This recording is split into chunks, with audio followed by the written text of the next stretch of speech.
Kecelakaan maut di Jalan Raya Manado Bitung, Desa Lembean, Kecamatan Kauditan, Minahasa Utara, Sulawesi Utara. Kecelakaan itu melibatkan 1 kendaraan mobil dan 4 kendaraan sepeda motor.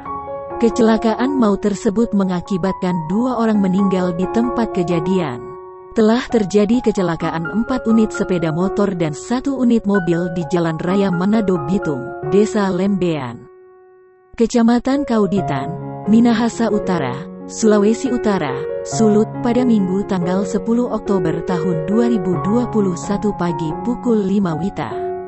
Kendaraan mobil jenis Toyota Avanza DB 1337 KS, 1 motor Yamaha MX King 150 Mark Jerman 35A65 HS, Yamaha Fiction DB 3564, Honda CBR 2227 Mark Jerman High dan Yamaha DB 2654S.